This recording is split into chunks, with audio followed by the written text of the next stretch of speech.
Bonjour à tous, salam alaikum, marhaba bikoum. Content de vous retrouver, où aujourd'hui je vais vous parler de quelque chose qui en fait, comme je le disais, est dans une autre vidéo, un témoignage personnel, générationnel.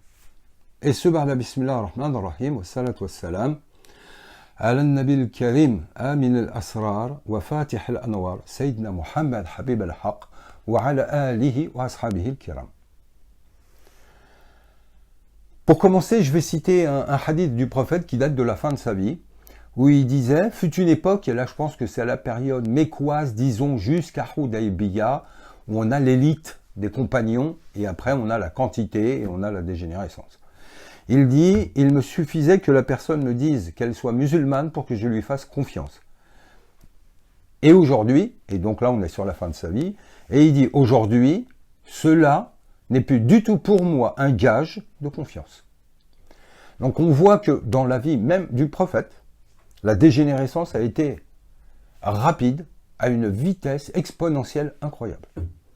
On pourrait retrouver la même chose dans des propos de Hassan el-Basri, qui est Min Tabi'in, qui est parmi les successeurs, qui un jour les voyant, alors que lui a connu des compagnons, il a même connu des épouses du prophète, il y en a même une qui l'a allaité. Et il disait, si les compagnons vous voyaient aujourd'hui, ils se demanderaient si vous êtes vraiment musulman, et si vous aviez pu les voir dans leur comportement, leur consécration, leur dévouement, leur engagement, leur amour d'Allah et du prophète, vous vous demanderiez s'ils ne sont pas fous. Donc on voit que les décalages générationnels vont très vite. Et là, je vais un peu m'ouvrir, je vais vous parler de ma vie, je vais vous parler d'une expérience du passé. Comme je l'ai déjà dit dans différentes interventions, donc je nais en région parisienne, je grandis d'un couple mixte, d'un papa illettré qui a connu le FLN, la guerre, la colonisation, là, tout ce qu'il faut, et qui va se battre, sa préoccupation c'était déjà de remplir la marmite. Donc il s'est battu comme il a pu, comme beaucoup de papas à cette époque-là, Allah yarahmu majma'in inshallah. Et il nous a laissé ce qu'il a pu. Et nous, on a grandi comme on a pu. Donc, dans les cités, Villeneuve-la-Garenne, les cités, Saint-Denis, Gennevilliers, Asnières, Clichy, etc., dans ces grandes cités où la délinquance et la violence étaient monnaie courante, la drogue circulait, période de la French Connection, où on voyait nos potes de la cité partir en overdose, ou en prison, ou devenir accro, ou etc., la délinquance et tout ce qui va avec. Et c'était une période dure. C'était une période où, même à l'école, quand il y en a un qui avait le bac et qui allait ne serait-ce que faire un BTS, c'était presque le héros de la cité. On avait tous les dossiers pour faire du CAP ou du BEP. Enfin bref, c'est une génération que certains de mon âge ont connue. Et qu'est-ce que je fais à 18 ans, le bac passé, je veux fuir tout ça, j'en peux plus, j'étouffe. Et je vais bosser, parce que pour me payer mon billet, fallait bosser à cette époque-là, l'argent de poche, etc., on ne connaissait pas. Donc on va bosser, je me paye mon billet, et j'avais de la famille en Algérie, on avait une petite maison familiale, je vais y retrouver ma grand-mère qui vivait là-bas, une sainte femme, et quand je suis arrivé et que je l'ai vue, dans son calme et sa grande paix, avec un subha à la main, en train de dire la ilaha illallah tous les jours, j'ai su que c'est ça que je voulais être. Et quand je l'ai vue, je me suis dit, voilà ce que je recherche, voilà ce que je veux être. Et elle a été pour moi un de mes maîtres, en fait, sans le savoir, indirectement. C'était une femme verticale, une femme qui connaissait bien, complètement illettrée, elle connaissait 3 sourates du Coran. Par contre, elle connaissait la nature humaine par cœur. Elle voyait quelqu'un, elle vous le scannait, en 3 minutes, elle savait à qui elle avait affaire. Elle ne s'est jamais plainte, elle est morte avec la ilaha illallah sur les lèvres. Ça a été pour moi un exemple formidable. Et en fait, je pars en Algérie, je m'y installe, et au début, je ne sais pas trop pour combien de temps. 6 mois, puis après, je reviens en France, et puis quand je reviens un peu voir mes parents au bout de 6 mois, finalement, je m'y sens toujours aussi mal, et j'ai qu'une envie, c'est de repartir. Je repars, et je repars pour 10 ans. Et quand je m'installe là-bas, petit à petit, je me fonds dans cette société, je m'y intègre, je me fais des amis, dont un du quartier qui va être celui qui m'offrira mes premiers livres de René Guénon que j'ai connus en Algérie. Donc en fait, pour moi, l'Algérie, c'est la découverte de ma culture, de mes ancêtres, c'est la découverte de l'islam. c'est la découverte de la langue arabe, mais aussi kabyle, puisque j'étais en Kabylie à Béjaïa. C'est la découverte du soufisme, du tasawwuf, et j'ai les premiers livres qui parlent de la vie du Cheikh Al-Alaoui, par exemple.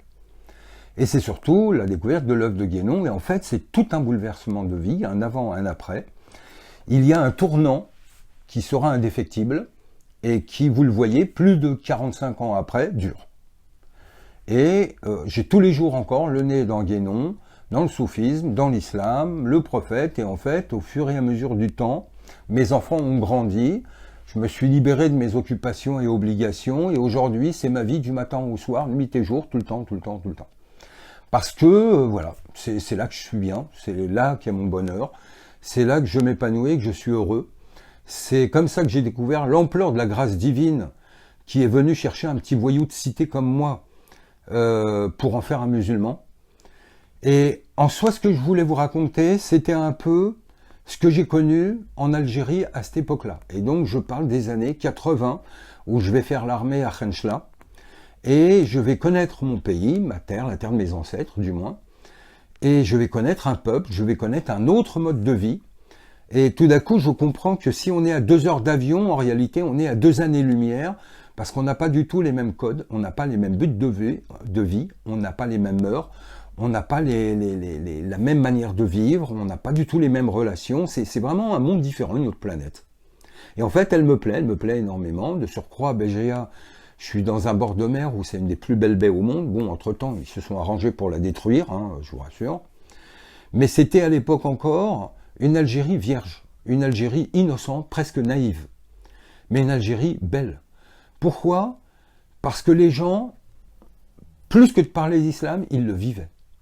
C'est-à-dire que quand quelqu'un vous donne une parole, et j'ai connu des gens de la génération d'avant la mienne, ces gens qui nous ont éduqués, qui étaient Muqaddam de la Aïsaouia, de la Rahmaniya, de la Qadiriya, de la Chadiliya, etc. Et c'est ces gens-là qui nous éduquaient, et avec beaucoup d'amour et en même temps de la rigueur. Et au fond, leur amour, il était là, et eux-mêmes étaient des exemples. Ils tenaient leurs engagements, ils avaient une parole. Je me souviens d'un Hajj, le Hajj Athmani, un homme d'une droiture sans pareil, qui était riche, qui avait des biens, et pourtant, quand vous le voyez, il était d'une simplicité. Et un jour, il avait un camion à vendre, et puis il finit par vendre son camion, quelqu'un vient le voir, il lui dit, je te l'achète, il se donne une poignée de main, les yeux dans les yeux. Et il dit, ok, je reviens la semaine prochaine te payer, etc. Et entre-temps, quelqu'un l'apprend, vient le voir et lui dit, voilà, j'ai à tout prix besoin d'un camion, vends-le-moi. Il lui dit non, il est vendu. Et il lui dit, écoute, je t'en donne plus que ce qu'on t'a donné. Et il dit non, je te dis, il est vendu. Et l'autre insiste et il lui dit, Wallahi, j'ai donné ma main à cet homme, les yeux dans les yeux, même la mort ne me ferait pas revenir en arrière. Cette génération-là a disparu. Ça s'est passé en une génération. Ça a été cette génération des imams on était leurs enfants. Ils nous appelaient Wuldi. Ils nous payaient une limonade. Ils étaient dispo tout le temps pour répondre à nos questions. Ils donnaient des enseignements tout le temps. Au Fajr, ils faisaient un peu de Coran. Entre le Maghreb et l'Aïcha, tous les jours, on avait un enseignement. Et on gardait une petite demi-heure pour justement cette vie commune. Toutes les mosquées avaient des petits jardins avec des citronniers, des clémentines, des mandarines, des oranges. On avait un petit thé, on avait les aînés nous couvaient. Et on grandissait dans une rahma. Il n'y avait pas ces discours de halal haram, ça n'est arrivé que 10-15 ans après, avec ces espèces de gamins qui avaient du duvet, qui avaient lu 2 livres et qui se prenaient pour Ibn Taymiyyah. Et on avait des bateaux entiers qui donnaient gratuitement les fatawas d'Ibn Taymiyyah dans toutes les mosquées. Et puis ils ont commencé à les incendier, à violenter les gens, et cette génération-là a disparu. Nous, on a grandi dans une rahma, on a grandi au milieu de gens desquels on n'avait rien à craindre. On fermait pas nos portes de maison à clé. On ne connaissait pas la peur. On vivait en sécurité. Une femme pouvait sortir à minuit, elle n'avait rien à craindre. Quand quelqu'un s'aventurait venu d'autre part à embêter une femme dans le quartier, très rapidement, les gens du quartier allaient le voir gentiment en lui disant « Écoute, rentre chez toi tant que tu es entier. Si tu restes et que tu continues, c'est tes dents que tu vas perdre. Donc, rentre gentiment.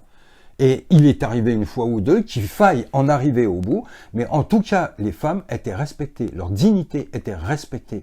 Elles rentraient du marché, on portait leur panier jusqu'à la maison. Quand on voulait nous donner quelque chose pour service rendu, on disait toujours blemzia. Non, ça c'est pour Allah. Interdit de prendre là-dessus. Il y avait un respect, c'était mutuel, on vivait comme dans une grande famille. On connaissait tout le monde. On allait dans le commerce. On n'avait pas d'argent sur nous. Ils nous disaient, c'est pas grave, demain, quand tu passes, quand tu en auras, il n'y a pas de souci. Il y avait une autre vie. On vivait dans la rahma. Il y avait moins de livres. Il y avait moins de questions à 2 balles, à couper les cheveux. Est-ce qu'on peut s'épiler? Est-ce que ceci? Est-ce que cela? Est-ce que machin? Ces questions-là, en fait, n'existaient même pas. On était vraiment sur l'histoire des prophètes. Le Coran, c'était tous les jours. Après la Rassol, il y avait un juz de Coran tous les jours dans toutes les mosquées. C'était une ambiance merveilleuse, extraordinaire. Puis la période du wahhabisme et des paraboles est arrivée, puis la guerre civile est arrivée, et ce monde est mort. Ce monde est parti. Ce monde s'est envolé, mais pour les gens de ma génération qui ont pu le vivre au Maroc, en Tunisie, en Algérie, ou autres, c'est un monde que j'ai retrouvé à une certaine époque, il y a 20 ans, en Égypte encore. Là, j'en reviens, c'est mort. C'était un monde mohammedien. C'était un monde où la rahma était présente. C'était quand on allait quelque part, on se payait, on se battait pour savoir qui va payer. Aujourd'hui, c'est soit chacun sa part, soit « oh, j'ai un coup de fil, je vais aux toilettes, je vais machin », les gens font tout pour ne pas payer. Non, nous, on se battait pour payer. Payer quelque chose aux gens qu'on aime, c'était un honneur. Partager un repas avec les gens était un honneur. Le respect était de mise, mais également la dignité. C'est-à-dire qu'on ne jouait pas avec les gens. Aujourd'hui, on ment impunément. On calomnie impunément. On parle de l'islam impunément. Nous, on nous a toujours appris. Tu te tais, tu écoutes. Le jour où tu auras le savoir, parle. Car parler d'islam sans savoir est interdit. Comme le dit Ibn al-Qayyim, il dit « Al-kalam ala al-islam bi ghayri ilm haram ». C'est interdit. Or aujourd'hui, on voit les premiers qui ont lu 3 hadiths et qui viennent faire la leçon à tout le monde. J'entends des gens qui me parlent de Guénon. Guénon a fréquenté l'Azhar, Guénon a eu des cours de fiqh, Guénon a fait de la rida. En fait, ils me parlent de choses qu'ils ne savent pas du tout. Ils sont complètement ignorants sur la question et ils se permettent non pas seulement de parler, mais de donner des leçons. Allahu Akbar. Tout un monde perdu. J'ai eu l'impression, vous savez, ça m'a rappelé un film. Et avec un ami, à une époque, on regardait un film qui s'appelle Danse avec les loups avec Kevin Costner. Et au début, il fait un acte héroïque et en remerciement, sa hiérarchie lui offre la possibilité de demander la mutation qu'il veut. Et il veut aller aux frontières du monde indien. Ce qui est complètement paradoxal. Il pensait qu'il allait réclamer la côte Est, Philadelphie, Boston, New York, etc. Non, non, il va aller le plus à l'ouest possible, à la frontière du monde indien. Et qu'est-ce qui se passe là? On lui demande, mais pourquoi veux-tu aller à cet endroit-là, alors qu'il y a 1000 destinations? Il leur répond, parce que j'ai envie de voir de mes yeux et d'être témoin d'un monde qui est appelé à disparaître. Or, c'est ce que nous avons été, cette génération-là. Pour les amis qui vont se reconnaître, Lies, Rida, Jamel, Hafid, tous ces amis de cette époque-là qui ont mon âge ou 1, 2, 3 ans de plus que moi, on a connu un monde qui n'existe plus aujourd'hui, qui a disparu. Un monde où tout le monde avait sa place dans la société, le fou, l'alcoolique, le colérique, on arrivait à intégrer. L'islam était inclusif, il n'était pas exclusif. Même l'alcoolique, on l'appelait Khali, et on le respectait, et on faisait des du'as pour lui, pour qu'il vienne nous rejoindre dans la mosquée. Et je vais finir sur une histoire. On était sur la place Sidi Soufi, où on se retrouvait souvent, qui est d'une très belle place, une belle mosquée. Et un jour, on voit un habitant du quartier qui rentre le soir assez tard, ivre. Mais ivre, comme on dit, khabot, à ne pas tenir debout. et il tombe.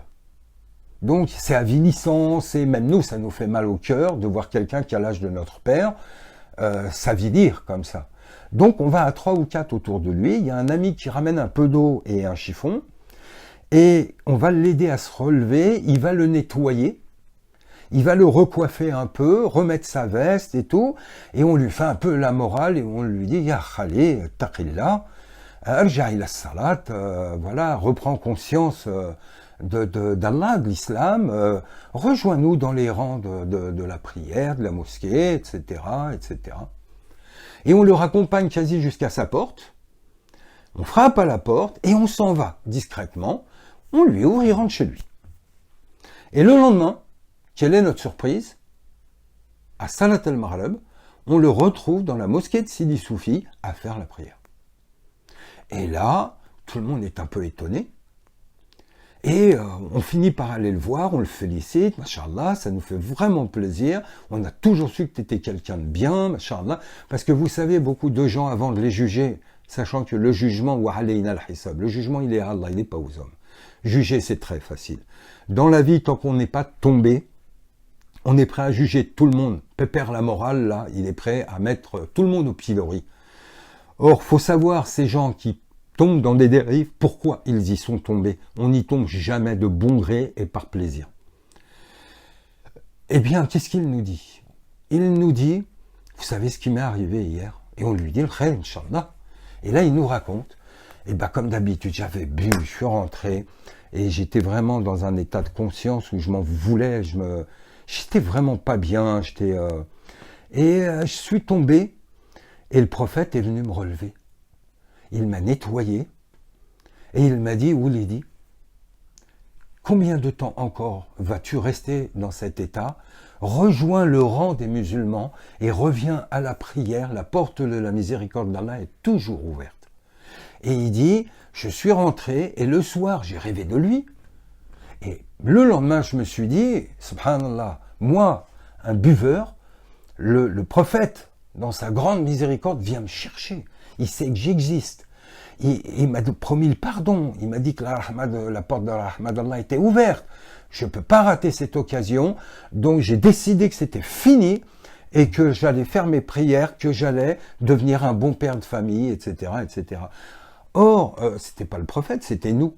Mais ivre, en fait, il a eu sa perception de la réalité qu'on n'a surtout pas voulu remettre en cause. On l'a laissé dans sa croyance parce qu'en fait, c'est ce qui l'a finalement ramené à de meilleures considérations. Il y a un changement de vie, une restructuration de vie. Par là, il a fait une épouse heureuse, il a fait des enfants heureux, il a fait une famille et des voisins heureux, il a rendu tout le monde heureux. Et c'était ça. Le cadre dans lequel j'ai grandi, c'était ça. Il n'y avait pas, je n'ai jamais entendu de pédophilie, je n'ai jamais entendu parler de homosexualité, je n'ai jamais entendu, peut-être que ça existait, mais c'était tellement caché qu'on n'en entendait jamais parler. J'ai jamais entendu parler d'une attaque de banque, j'ai jamais entendu parler de ces choses-là, jamais. Le vol était quasi inexistant, on n'avait pas de barreaux aux fenêtres, pas de porte blindée, rien. Comme moi, quand je sortais de chez moi, je descends un rideau pour que l'air puisse rentrer, je laissais la porte ouverte. Un jour, ma grand-mère me dit, quand je veux fermer la porte, elle me dit, mais non, imagine que tes tantes ou tes cousins ou tes cousines viennent nous rendre visite quand on n'est pas là, ils vont rester dehors, faut qu'ils puissent rentrer dans la maison. On n'avait pas peur des voleurs. Il n'y avait pas de voleurs. Il n'y avait pas ce mauvais esprit, il y avait beaucoup de sadaqa. Ma grand-mère, dans sa pauvreté, tous les vendredis, allait amener des dattes et des raisins aux gens qui n'avaient pas de famille à l'hôpital. C'était un autre monde. J'ai l'impression d'avoir eu deux vies et d'avoir vu une terre qui était celle que j'ai connue, la Rahma, et d'avoir en une génération changé de monde, où cette Rahma a disparu, où le tamah, l'avidité, la recherche, l'avilissement sont apparus, où les paraboles ont tout dégénéré et ont occidentalisé les populations, où les gouvernants sont tous devenus corrompus, où la vie est devenue dure, où c'est du chacun pour soi, et où le mensonge et la calomnie sont monnaie courante, le vol, n'en parlons plus. J'ai eu cette chance de connaître un monde, et ce monde-là, je n'abandonne pas le projet, l'espoir de le vivre. Et c'est à travers Elixir, c'est un peu ce qu'on fait. Quand je vous disais qu'Elixir n'est pas qu'une plateforme, n'est pas que de la théorie, c'est déjà des rencontres en présentiel, où on se rencontre les uns les autres. Là, d'ailleurs, d'ici quelques temps, on va se rencontrer. Mais c'est également d'autres projets dont je parlerai, notamment d'une boîte d'édition, mais plus que ça encore, c'est du rétablissement d'une communauté qui vit en acte l'islam, chez qui l'islam n'est pas que de la théorie, c'est un vécu. C'est quand je dis à quelqu'un frère, c'est un frère. C'est pas ya akhi toutes les 2 minutes et on se trahit comme c'est pas possible en 30 secondes. On essaye de reconstituer ce microcosme mohammedien, c'est également ce que je vous conseille de faire. Le nôtre est en construction, il est en train d'arriver à sa maturation. Et lorsque ce sera le cas, on organisera des portes ouvertes et on vous montrera qu'il est encore aujourd'hui possible de réunir des gens de bonne volonté, de droiture, pour qui l'islam n'est pas un fantasme de la théorie ou de la fantasmagorie, mais bien une réalité au quotidien. Et ce n'est pas que la réalité de la lettre, c'est surtout la réalité de l'esprit, avec une initiation et avec tout ce qu'il faut pour se libérer, se verticaliser et être à l'image des héritiers du prophète et porter cet héritage, en être témoin dans les actes aujourd'hui encore. Et cela est à votre portée. Cela dépend de vous et de personne d'autre. Salam alaikum. Allahumma salli ala Muhammadin wa ali Muhammad. Allahumma salli